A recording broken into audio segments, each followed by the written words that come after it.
Hello everyone and welcome back to another Skywatch update where we go through the recent dev blog posts on the up and coming game Lost Skies. And to those of you who are new here, Lost Skies is a game that's currently being worked on by Bossa Studios and Humble Games, which takes its roots from the game's predecessor, which you may have heard of, called Worlds Adrift. So today we're going to be going through Skywatches 8 through 10, where we'll explore many of the different things the team has been working on, with everything ranging from character design and lore to new ship parts, builder tools, and VFX. Alright, so starting with the character design, where the team mentions many of the different artistic inspirations and ideas that they went through, showing many of the different mood boards and references from Sea of Thieves, Breath of the Wild, Horizon Zero Dawn, and focusing more on the nomadic theme.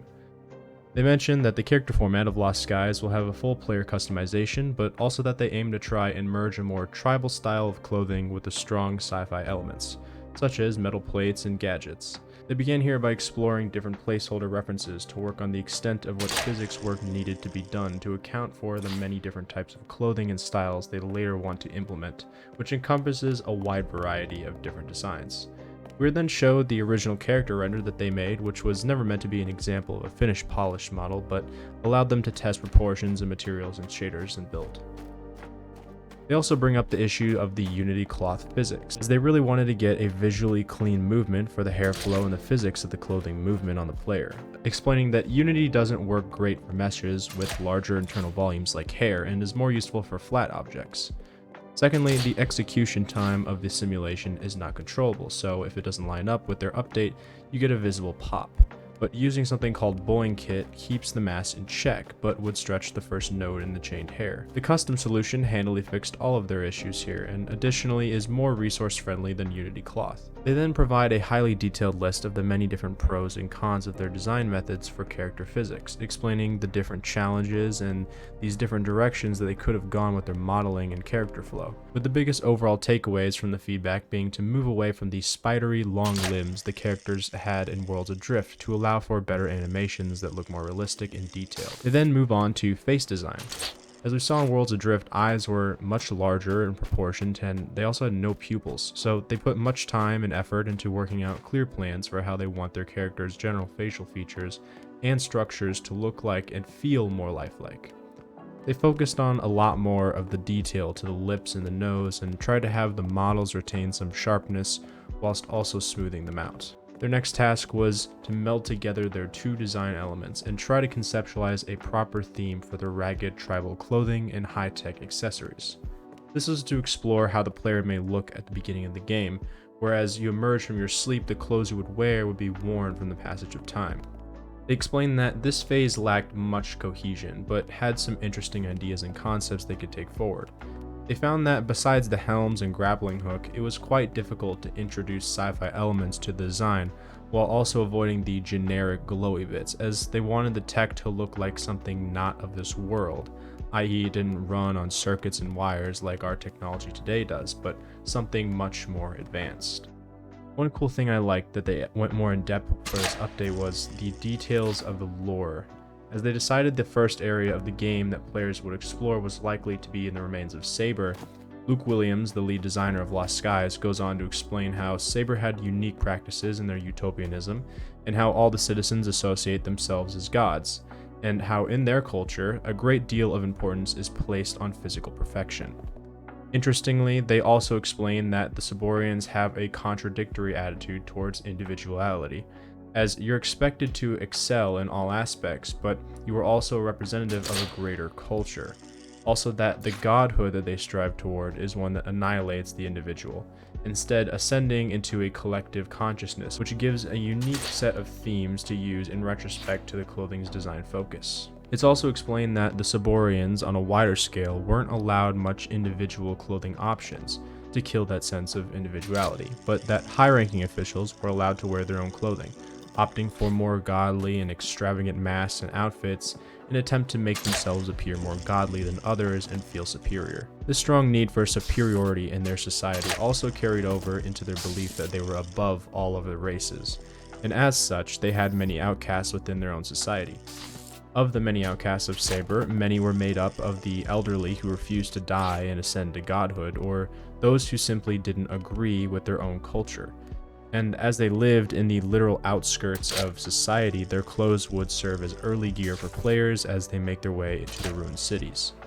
The devs give us many of the different concept designs to look at and demonstrate many of these different base concepts of the discussed lore, showing how some had many different detailed halos and incorporated wings to help the elite stand out. They next go on to recap the previously shown Saborian models made of their newer female model wearing her Saborian outfit, as well as the newer male model, both of which have a wide variety of detail as compared to our currently known Worlds Adrift models. They next go on to show many of the different movement animations, showing their female model running with a gun and some crouch, rolling, sprinting, and idle animations, explaining that each of the loops will utilize 8 different directions and variations that will work as a base for the in-game character system, allowing for a wide range of movement and combat options. Lastly, they give us a highly detailed run animation of the female model in the Saborian fit, running in slow motion, explaining that while this video isn't finalized, that they have made even more updates since posting this, and that a lot of animation has been completed and will be more shared in time. Moving on to our Skywatch number 9, we start off with some of the team's progress on the wings, helms, and some cannons. Starting with the wings, we see some early low tier art, and we're also showed the changes that they made to the lower tier designs in Worlds Adrift, where previously the wing looked like pieces of wood strapped together, and now it looks a bit more shaped, reflecting more advanced level of technology. We're then showed a slightly higher tier wing, which is actually a legacy from Worlds Adrift, which, to quote them, received the upgrade treatment, where you can see it's mostly made out of metal but still has a somewhat scrappy feel. They also give us some early drawings of the early Saborian ship helms, which were modeled from WA, and given a slight increase of technological look, with the actual rendering ship helm showing off many of the details to the ship's look. They also did some work on the coloring Atlas crystals as well, which, as you may know, was used in WA to represent your ship's elevation change, which they mentioned hadn't fully been decided upon in terms of how exactly the different colorations could be used for, so I am curious to what those of you in the comments think of how the Atlas crystal coloration could be applied. To finish off here, we do get to take a look at some of the progress on a couple of their cannons. Here, some of the images show their reworks on legacy cannon assets, showing some cleaner cut models as well as Saborian scrap cannon designs,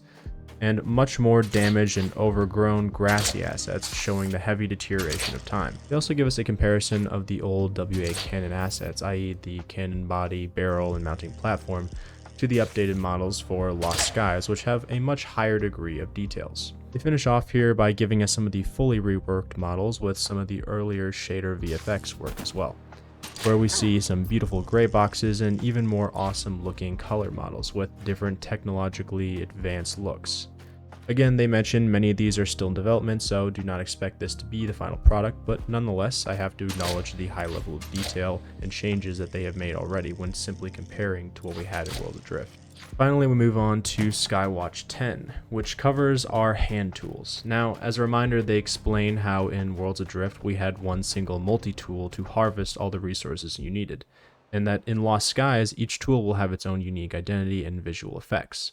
First, they give us a look at how the grapple hook has progressed from their early concepts to their current model, where they show us the previous drawings made as well as the fleshed out animations for the newer grappling hook and its VFX. Also going back over the Gaul saw blade, which we saw in the previous video, but this time going more over the VFX side, showing the beautiful animations slowed down where we get to see the different energy particles and circular wind, as well as the weapons effects on a tree, which shows the wood chips and bark pieces flying off the tree. They also recap the Gaul mining tool as well, but since we covered all that, I'll move on to the newer tool that they're showing us, that being the Gaul creation disc. This tool, as they say, was inspired by the Sheikah slate from Legend of Zelda Breath of the Wild. They state that while they don't want to spoil too much about what the features of the tool will be utilized for, one of the bigger features will be shipbuilding. Here they give us the earlier concepts of their art, where they give some image details indicating it might be used as a sort of belt attachment that the character may place his hand onto, and the device will expand onto the player's hand to be used. And while it's only drawn in the mock-up idea, this concept I would absolutely love to see, as it gives an almost futuristic, nomadic, Tony Stark type vibe. And they even give a gray box placement onto the female model to give us an idea of the direction they are going. Lastly, they try and give us an idea about the look for the tools animation, showing a swath of image mock-ups for the different VFX states, which gives an indication of what the Gaul creation disc may look like while performing different functions. And some of these, I have to say, look so dang cool. I especially love the geometric designs. And on the side of the second image here, they show the top row will be used for the build mode, the second being the menu mode, and the third being the move mode, likely for adjusting ship parts and placement. So there were a ton of different developments in these Skywatches that both expand upon and recap many of the different things that we already discussed in other updates, but at the same time, I think they gave a good insight to many of the plans and discussions the team worked through as well. And while I wouldn't say they revealed a ton of brand new content, and even encountered many issues while making decisions on character formatting, I can understand that working on many of the player-related designs and additions can be some of the most time-consuming and tedious processes. You can't exactly just start making whatever you want. The devs, I think,